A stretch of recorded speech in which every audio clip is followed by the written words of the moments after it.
You say the deal is strategically compelling for Square. Why do you feel that way?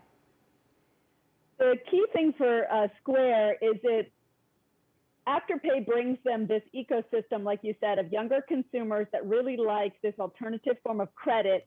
And they've got a really compelling two-sided network of merchants and consumers, a very strong two-sided value proposition, which is like the holy grail in payments that creates this big competitive moat if you get two sides lining up. And Square currently has merchants and they have consumers, but the two pieces aren't really connected.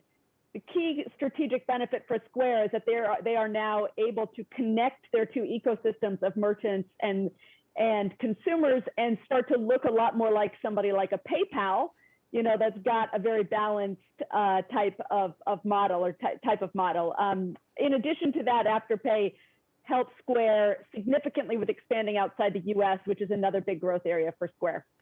Okay, but $29 billion is a lot of money, and Square is a $125 billion company. Is the price tag worth it?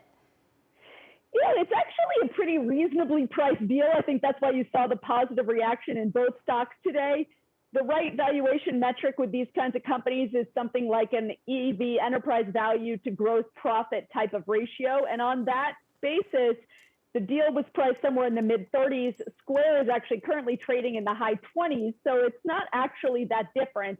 And Afterpay's growth has been almost 100% year on year. So, you know, valuation-wise, you know, they're both high flyers, if you know what I mean. Like, and it's an all-stock deal, so it actually looks pretty attractive from a valuation perspective as well.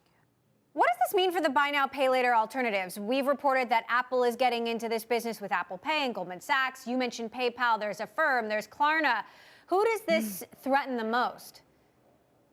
Yeah, it's definitely, so again, a big strategic part of the deal and why Square was actually able to get Afterpay at the valuation they were is because Afterpay and other pure plays like Affirm and Klarna have been facing a lot of pressure from PayPal, from Apple, even like American Express, or getting into this business. And if you look back over the last few months, their stocks have actually not done very well as a result of that. So Square is helping them beef up. We're going to see that what we'd expect to see. So this is mostly competitive for PayPal. It starts to create an alternative to PayPal that starts to approach the scale. It's almost like a validation of PayPal's strategy, so to speak, because Square is taking a lot of steps to build an offering that's more similar to PayPal.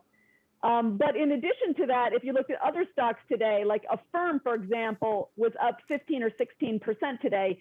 That's because it's now expected that those other pure play players like Affirm or Klarna are likely acquisition targets themselves.